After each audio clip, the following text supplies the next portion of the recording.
സമൂഹമാധ്യമങ്ങൾക്ക് നിരോധനം ഏർപ്പെടുത്തിയ സംഭവത്തിൽ നേപ്പാളിൽ പ്രക്ഷോഭം ആളിക്കത്തുകയാണ്. ജൻസി തലമുറയുടെ പ്രക്ഷോഭത്തിൽ നേപ്പാൾ മുൻ പ്രധാനമന്ത്രി ഝലാനാഥ് ഖനാലിന്റെ ഭാര്യ രാജലക്ഷ്മി ചിത്രകാൾ മരിച്ചു. അതേസമയം നേപ്പാൾ പ്രസിഡന്റും രാജിവെച്ചു. രാമചന്ദ്ര പൗഡലാണ് രാജിവെച്ചത്. കാഠ്മണ്ഡു ഉൾപ്പെടെ വിവിധ പ്രദേശങ്ങളിൽ കർഫ്യൂ പ്രഖ്യാപിച്ചിട്ടുണ്ട്.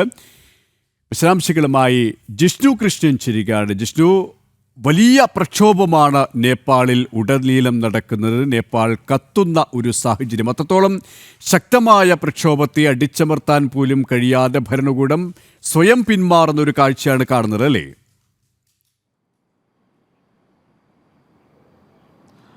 KP, നേപ്പാൾ അക്ഷരാർത്ഥത്തിൽ കത്തുന്നു എന്ന് തന്നെ വേണം പറയാൻ. കാരണം ജൻസി പ്രക്ഷോഭത്തിൽ നേപ്പാളിലുടനീളം വ്യാപകമായ അക്രമങ്ങളാണ് ഉണ്ടായിട്ടുള്ളത്. പ്രധാനമന്ത്രിയുടെയും പ്രസിഡന്റിൻ്റെയും മുൻ പ്രധാനമന്ത്രിമാരുടെയും മന്ത്രിമാരുടെയും എല്ലാം വീട് ഈ പ്രക്ഷോഭക്കാർ തീവെച്ച് നശിപ്പിച്ചു, അടിച്ചു തകർത്തു. റോഡ് കയ്യേറിക്കൊണ്ട് കടകളും വാഹനങ്ങളും തീവെച്ച് നശിപ്പിച്ചു. റോഡുകളിൽ മുഴുവൻ ടയറുകൾ കൂട്ടിയിട്ട് കത്തിച്ചിരിക്കുകയാണ്. അത്തരത്തിൽ അക്ഷരാർത്ഥത്തിൽ നേപ്പാൾ കത്തുകയാണ്. അതിനിടയിലാണ് KP സൂചിപ്പിച്ചതുപോലെ ഈ സാഹചര്യം കൈകാര്യം ചെയ്യാനാകാതെ പ്രധാനമന്ത്രി KP ശർമ്മ ഒലിയും കൂടാതെ പ്രസിഡന്റ് രാമേന്ദ്ര പൗഡലും ഇപ്പോൾ രാജിവെച്ചിട്ടുള്ളത്. ഈ നേതാക്കളെല്ലാം തന്നെ KP ശർമ്മ ഒലിയും രാമചന്ദ്ര പൗഡലും മറ്റു മന്ത്രിമാരെയെല്ലാം തന്നെ കാഠ്മണ്ഡുവിൽ നിന്ന് നിലവിൽ കരസേന വ്യോമമാർഗം സുരക്ഷിത സ്ഥാനങ്ങളിലേക്ക് മാറ്റിയിട്ടുണ്ട്. നേപ്പാളിൻ്റെ ചുമതല ഇപ്പോൾ കരസേന ഏറ്റെടുത്തിരിക്കുകയാണ്. അവിടെ പട്ടാള മേധാവി അല്പസമയത്തിനകം തന്നെ ജനങ്ങളെ അഭിസംബോധന ചെയ്യും എന്നുള്ളതാണ് മനസ്സിലാക്കുന്നത്. അത്തരത്തിൽ പ്രധാനമന്ത്രിയും പ്രസിഡന്റും രാജിവെച്ചു. പ്രധാനമന്ത്രിയുടെയും പ്രസിഡന്റിൻ്റെയും മുൻ പ്രധാനമന്ത്രിമാരുടെയും മന്ത്രിമാരുടെയും എല്ലാം വസതികൾ ഇത്തരത്തിൽ പ്രക്ഷോഭർ കയ്യേറിക്കൊണ്ട് അവിടെ തീവെച്ച് നശിപ്പിച്ചു. അതിനിടയിലാണ് മുൻ പ്രധാനമന്ത്രി ഝലാനാഥ് ഖനാലിൻ്റെ ഭാര്യ ഈ തീവെപ്പിൽ വെന്തു മരിച്ചിട്ടുള്ളത്. ആ വാർത്ത അല്പസമയങ്ങൾക്ക് മുൻപ് പുറത്തു വന്നിരുന്നു. മുൻ പ്രധാനമന്ത്രിമാരെയും ഈ നിലവിലെ പ്രധാനമന്ത്രിയെയും എല്ലാം ആക്രമിച്ചുകൊണ്ട്, അതായത് സമൂഹ മാധ്യമങ്ങൾ നിരോധിച്ചതുമായി ബന്ധപ്പെട്ടായിരുന്നു നേപ്പാളിൽ പ്രക്ഷോഭം ആരംഭിച്ചതെങ്കിലും പ്രക്ഷോഭം ആളിക്കത്തിയോടതോടെ ഒരു തീരുമാനം, സമൂഹ മാധ്യമങ്ങൾക്ക് നിരോധനം ഏർപ്പെടുത്തിയ തീരുമാനം സർക്കാർ പിൻവലിച്ചു. പക്ഷേ ആ നടപടിയൊന്നും കൊണ്ടും ആ പ്രക്ഷോഭത്തെ തണുപ്പിക്കാനോ നിരത്തിൽ നിന്ന് പ്രതിഷേധക്കാരെ ഒഴിപ്പിക്കാനോ സാധിച്ചില്ല. പ്രതിഷേധക്കാർ മുൻപ് ശ്രീലങ്കയിലും കൂടാതെ ബംഗ്ലാദേശിലുമെല്ലാം കണ്ടതിന് സമാനമായി നേപ്പാളിൽ ഭരണ തത്സമയം നമ്മോടൊപ്പം ശിവകുമാർ ഹരിഹരനും ശ്രീ മധുസൂദനൻ മേനോനും ചേരുകയാണ്. ആദ്യം ശ്രീ ശിവകുമാറിലേക്ക്. ശ്രീ ശിവകുമാർ, ഇവിടെ ജിഷ്ണു പറഞ്ഞതുപോലെ തന്നെ ഈ പ്രക്ഷോഭം ആളിക്കത്തുന്ന ഒരു സാഹചര്യമാണ് അവിടെ ഉള്ളത്. ഭരണകൂടത്തിന് ഒന്നും ചെയ്യാൻ കഴിയാത്ത ഒരവസ്ഥ. നിങ്ങളിപ്പോൾ അവിടെയാണുള്ളത്, കാഠ്മണ്ഡുവിലാണുള്ളത്. എന്താണ് നിലവിലത്തെ അവിടുത്തെ ഒരു അവസ്ഥ? കാലത്ത് മുതൽ കർഫ്യൂ ആയിരുന്നു. ഇന്ന് ഞങ്ങൾക്ക് കുറച്ച് പ്രോഗ്രാമുകൾ ഉണ്ടായിരുന്നു. ഞങ്ങള് കൈലാസ് മാനസരോവർ യാത്ര കഴിഞ്ഞ് ഇന്നലെയാണ് ഞങ്ങള് കാഠ്മണ്ഡുവിൽ എത്തിയത്. അപ്പൊ കാഠ്മണ്ഡുവിലെത്തി ഇന്ന് കാലത്ത് ഞങ്ങൾ കുറച്ച് പ്രോഗ്രാംസ് പ്ലാൻ ചെയ്ത് നാളെ ഞങ്ങൾ ഫ്ലൈ ചെയ്യാനുള്ള ഒരു പ്ലാനിലായിരുന്നു. പക്ഷെ ഇന്ന് കാലത്താണ് കർഫ്യൂ ഡിക്ലെയർ ആയത്. ഇന്നലെ വൈകുന്നേരം മുതലേ പ്രശ്നങ്ങൾ ഉണ്ടായിരുന്നു ഇവിടെ. ഇന്നലെ മൊത്തം 19 കുട്ടികളെയാണ് ഇന്നലെ കൊന്നത്. അപ്പൊ അതിനെ തുടർന്ന് ഇന്ന് ഈ പ്രശ്നങ്ങള് രൂക്ഷമാവുകയും ഈ സംഘടനകൾ നടക്കുകയാണ് ഉണ്ടായത്. ഇപ്പൊ ഈ കാണുന്ന വീഡിയോസ് എന്ന് പറയുന്നത് നമ്മൾ താമസിക്കുന്ന ഹോട്ടലിന്റെ മുന്നിൽ നിന്നിട്ടുള്ള ഒരു ദൃശ്യങ്ങളാണത്. ഇപ്പൊ അവിടെ എങ്ങനെയാണ്, ഒരു പാനിക് സിറ്റുവേഷൻ ആണോ? എല്ലാവരും ആശങ്കയോടെ കഴിയുന്ന ഒരു സാഹചര്യമാണോ? ഇപ്പൊ എനിക്ക് തോന്നുന്നു വൈകുന്നേരം ആയപ്പോഴത്തേക്കും കുറച്ച് ഒന്ന് ഡൗൺ ആയിട്ടുണ്ട്. പ്രശ്നങ്ങളെല്ലാം ഒന്ന് കുറച്ച് ഡൗൺ ആയിട്ടുണ്ട്. അപ്പം നമ്മളൊരു ശുഭപ്രതീക്ഷയോടുകൂടിയാണ് നിൽക്കുന്നത്. നമ്മളിപ്പം ഇന്ത്യൻ കോൺസുലേറ്റുമായിട്ട് ബന്ധപ്പെട്ടിരുന്നു. അപ്പം കോൺസുലേറ്റ് പറഞ്ഞിരിക്കുന്ന എല്ലാ ഇന്ത്യൻസിനോടും നമ്മളുടെ മുറിക്കകത്തൊന്നും പുറത്തിറങ്ങാതിരിക്കാനാണ് പറഞ്ഞിരിക്കുന്നത്. ഞാൻ തൃപ്പൂണിത്തുറയാണ്, മധു തൃശ്ശൂരാണ്. ഇപ്പോ ഈ വിനോദസഞ്ചാരത്തിന്റെ ഭാഗമായിട്ട് തന്നെയാണോ കാഠ്മണ്ഡുവിലേക്ക് എത്തിയത്? അതെ, ഞങ്ങൾ തീർത്ഥയാത്രയുടെ ഡയറക്ടേഴ്സ് ആണ്. തീർത്ഥയാത്ര.com എന്ന് പറയുന്ന ട്രാവൽ പോർട്ടലിന്റെ ഡയറക്ടേഴ്സ് ആണ്. ഞങ്ങൾ രണ്ടാമത്തെ കൈലാസ യാത്രയുടെ അവസാന പാദത്തിലാണ് ഞങ്ങൾ ഇന്നലെ കാഠ്മണ്ഡുവിലേക്ക് എത്തിച്ചേർന്നത്. അവിടെ എത്തിച്ചേർന്ന ശേഷമാണ് ഇത്തരത്തിലുള്ള ഒരു സംഘർഷാവസ്ഥയാണെന്ന് അറിയുന്നത്, അല്ലേ? അതെ, സംഘർഷാവസ്ഥ നിലനിൽക്കുന്നു എന്ന് അറിയാമായിരുന്നുണ്ടെങ്കിലും ഇന്നലെ നമ്മൾ വരുന്ന വഴിക്ക് തന്നെ ധാരാളം ഇത്തരത്തിലുള്ള പ്രകടനങ്ങളും തീ ഉപയോഗിച്ചുകൊണ്ടുള്ള അഭ്യാസങ്ങളൊക്കെ നമ്മൾ കാണുകയുണ്ടായി. പക്ഷെ ഇത്രയും രൂക്ഷമായ രീതിയിലേക്ക് അത് വ്യാപിക്കും എന്നുള്ളത് ഇന്ന് രാവിലെയാണ് നമുക്ക് ബോധ്യപ്പെട്ടത്.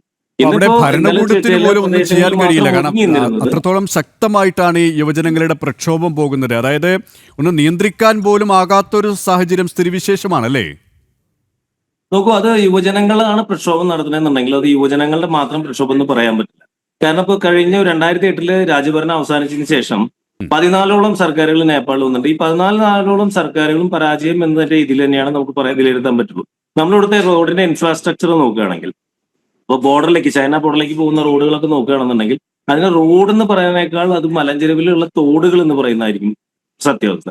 ഇപ്പൊ നമ്മുടെ മുമ്പിലുള്ളത്, ഞങ്ങൾ താമസിക്കുന്ന ഹോട്ടലിന് മുമ്പിൽ കാഠ്മണ്ഡുവിലെ പ്രധാനപ്പെട്ട റോഡാണ്. ആ റോഡിന്റെ പണി സ്റ്റാർട്ട് ചെയ്തിട്ട് ഏകദേശം 2 വർഷത്തോളമായി. അത് ഇപ്പോഴും കിടക്കുന്നത് വാഹന യോഗ്യമായ രീതിയിലല്ല.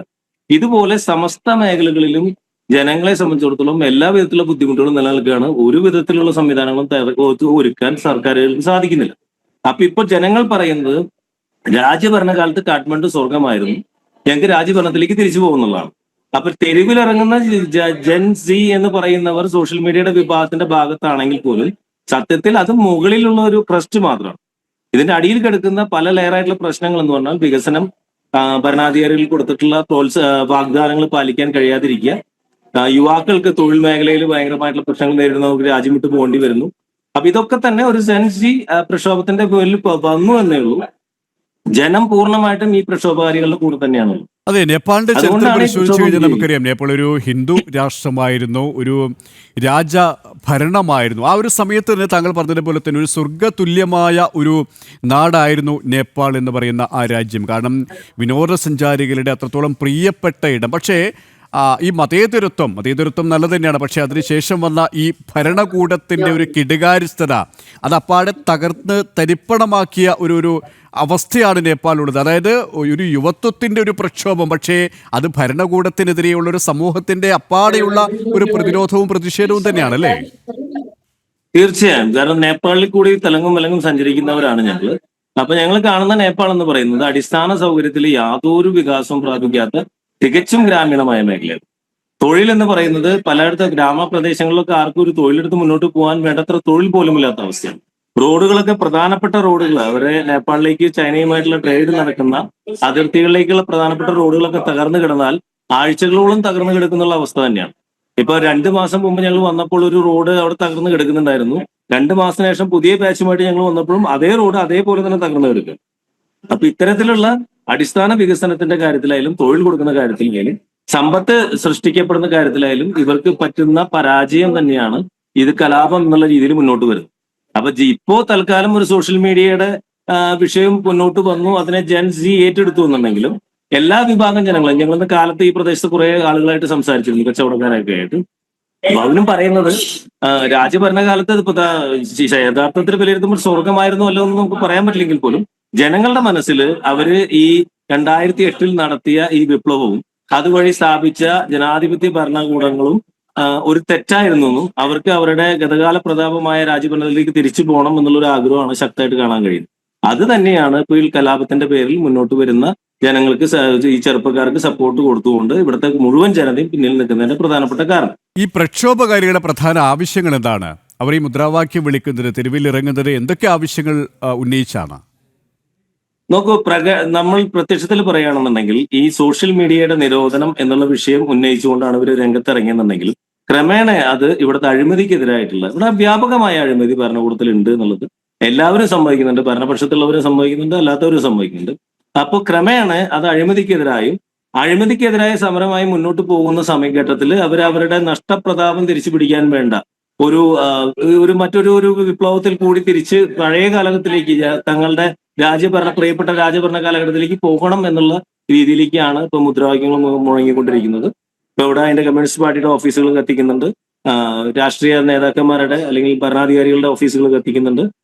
പക്ഷേ ജനം ഒരിക്കൽ പോലും പോലീസിനെ ആക്രമിക്കുന്നുണ്ട്. പോലീസിനെ ഒരു ഭരണകൂടത്തിന്റെ പ്രതിനിധികളായി കണ്ടുകൊണ്ട് ആക്രമിക്കുന്നുണ്ടെങ്കിൽ പോലും ഇപ്പൊ ഞങ്ങളെപ്പോലുള്ള ടൂറിസ്റ്റുകളെ സംബന്ധിച്ചിടത്തോളം, മറ്റുള്ളവരെ സംബന്ധിച്ചിടത്തോളം ഇത്തരത്തിലുള്ള ഒരു പ്രോബ്ലം നമുക്ക് ഇവിടെ നേരിടേണ്ടി വരുന്നില്ല. ഇപ്പോ പെട്ടെന്ന് ഇവിടെ ലൈറ്റ് പോയിരിക്കുകയാണ്, അത് ലൈറ്റ് വന്നിട്ടുണ്ട്. ഇത് ഹോട്ടൽ ആയതുകൊണ്ട് നമുക്ക് ബാക്കപ്പ് ലൈറ്റ് ഉണ്ട്, പുറത്ത് എന്താണ് അവസ്ഥ നമുക്ക് അറിയാൻ പറ്റില്ല.